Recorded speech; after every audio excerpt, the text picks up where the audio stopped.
Muy buenos días, nos encontramos grabando día martes 22 de septiembre de 2020. Estamos con los estudiantes de quinto de básica en la clase 15 de estudios sociales, perdón, de ciencias naturales. Vamos a empezar. Antes de comenzar con la clase, debemos recordar que al ver este icono sabemos que debemos pasar a nuestro portafolio.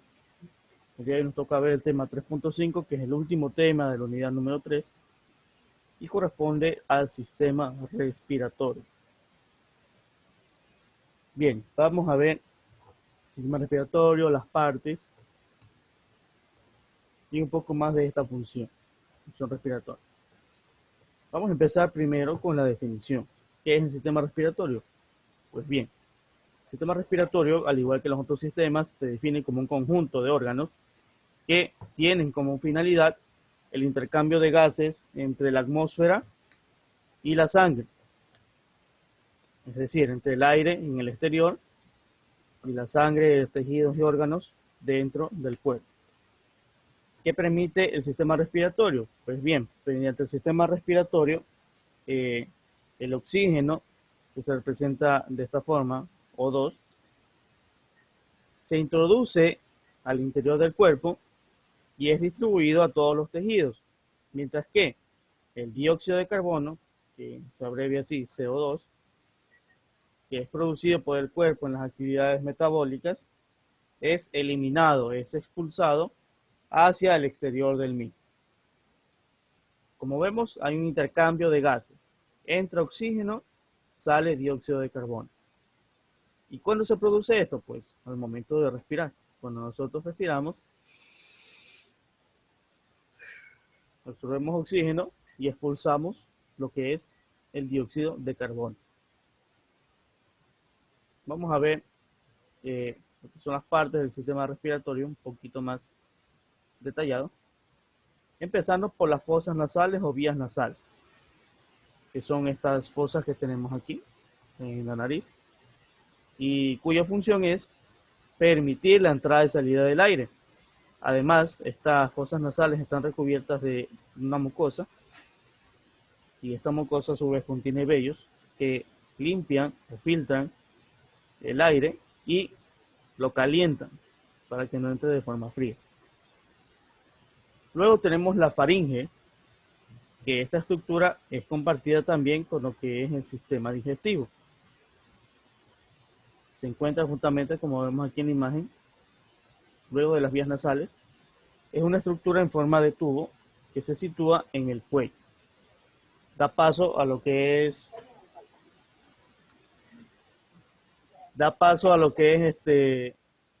la laringe más abajo, y esta vía puede ser obstruida también por la alimentación. Es por eso que muchas veces al atragantarnos con algún alimento u objeto extraño, la entrada de aire se cierra y pues entramos en fase de ahogamiento o de atragantamiento.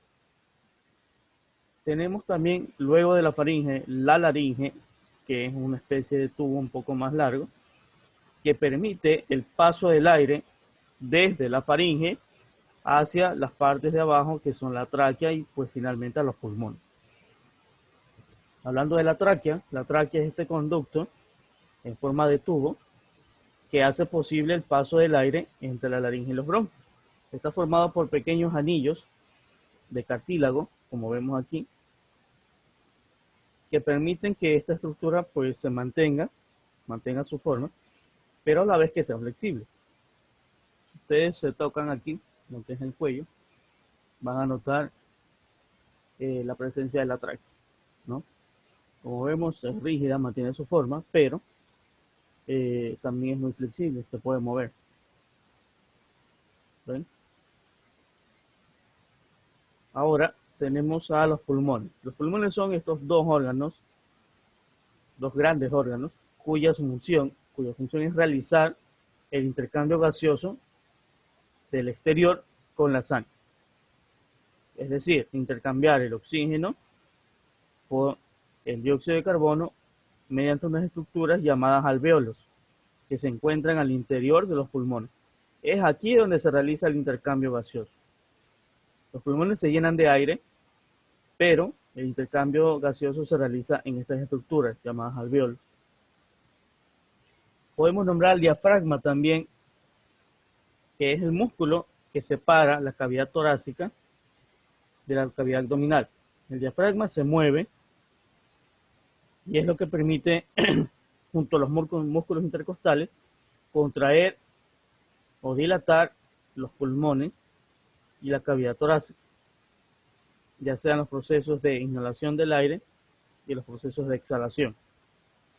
El diafragma, por ejemplo, y cuando una persona tiene hipo, lo que se mueve violentamente es esto, el diafragma. Sube y baja rápidamente, ocasionando este característico sonido que es por la presencia del aire, justamente. Bien, hablemos ahora de la respiración. ¿Qué es la respiración? Pues bien, la respiración es un proceso que permite a los seres vivos, plantas y animales, microorganismos también que respiran, intercambiar gases con su medio externo. Básicamente consiste en que el oxígeno entra al cuerpo de un ser vivo y este ser vivo a su vez expulsa el dióxido de carbono.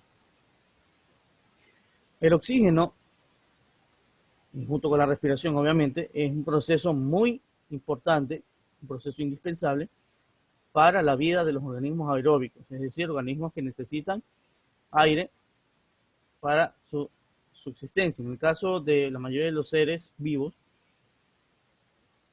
plantas y animales, consumimos el oxígeno del aire, porque recordemos que en el aire no solamente hay oxígeno, hay nitrógeno, también hay dióxido de carbono, hay vapor de agua y otros gases en menor concentración. Pues bien, la respiración puede ser de varias formas. Todo depende de qué órganos se involucren en este proceso. La respiración que poseemos nosotros los mamíferos y la mayoría de organismos terrestres,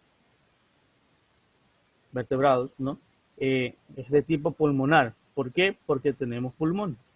El ser humano tiene pulmones. Mamíferos como por ejemplo mamíferos que podemos encontrar en nuestro hogar, perros o gatos, y animales silvestres, tienen pulmones. Los reptiles tienen pulmones, las aves tienen pulmones. Todos ellos respiran de forma pulmonar. Ahora, hay una respiración conocida como respiración traqueal que se da en los artrópodos, en los insectos. En los, por ejemplo, los insectos es un grupo representativo de este tipo de respiración, en el cual ellos no poseen órganos como tal, sino más bien unos conductos que permiten la entrada del aire en su cuerpo para poder aprovechar el oxígeno y expulsar el dióxido de carbono. En el caso de los peces, al estar dentro del agua, pues tienen unos órganos llamados branquias que permiten aprovechar el oxígeno disuelto en el agua, permite filtrarlo y expulsar a su vez el dióxido de carbono. Y también encontramos la respiración cutánea en anélidos, en lombrices de tierra, quienes no tienen pulmones a pesar de ser terrestres, sino que respiran a través de la piel. Los anfibios también tienen este tipo de respiración, a pesar de tener pulmones. Los anfibios, como las ranas, también tienen presente la respiración cutánea. Ahora hablemos de dos procesos que se involucran en la respiración, la inspiración y la expiración. Vamos a conocer primero qué es la inspiración. Pues bien, la inspiración, también conocida como inhalación, es el proceso mediante el cual entra o ingresa aire rico en oxígeno a los pulmones, desde el medio exterior hacia el interior, obviamente. Esta inspiración o inhalación es una fase activa de la respiración. Aquí vemos que el diafragma, que es esta estructura que está debajo de los pulmones, separa la cavidad torácica de la cavidad abdominal, se contrae junto a los músculos intercostales, lo que hace que los pulmones se llenen de aire. Por otra parte, la expiración, también llamada exhalación, es el proceso inverso a la expiración, es decir, el aire pobre en oxígeno y que es rico en dióxido de carbono sale de los pulmones. Esta fase es una fase pasiva debido a que el tórax se contrae y el diafragma junto a los músculos intercostales vuelven a su posición inicial. En el gráfico que podemos ver aquí en pantalla, vemos que el diafragma sube y baja. Al momento de subir, es la fase de la expiración. Como vemos aquí, contrae los pulmones. Al momento de que los pulmones se llenan de aire, el diafragma baja, se relaja, lo que permite que esta cavidad torácica se expanda debido a la presencia del aire.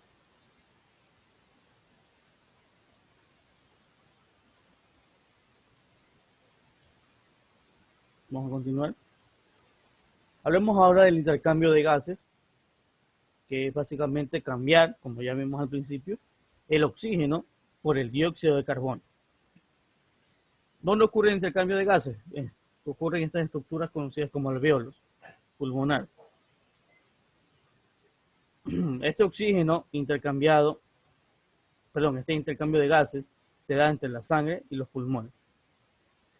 ¿Quiénes se encargan de transportar el oxígeno? Los glóbulos rojos, como vemos en pantalla, mediante un pigmento, un compuesto, una enzima llamada hemoglobina, que es la que se encarga de dar color rojo a la sangre y también de transportar el oxígeno.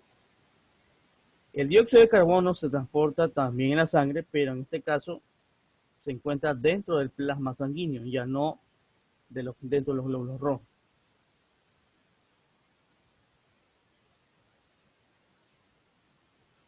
Ahora veamos un poquito de las enfermedades del sistema respiratorio que son más comunes. Podemos nombrar algunas como el resfriado, la rinitis, la bronquitis, el asma y la neumonía, que son enfermedades muchas veces presentes sin importar el grupo de edad y que pueden dar paso a otro tipo de afecciones mucho más complejas, más severas. El resfriado común, pues, es una enfermedad infecciosa producida por un virus del resfriado, que se da básicamente en cualquier etapa de la vida y puede repetirse también de diferentes formas.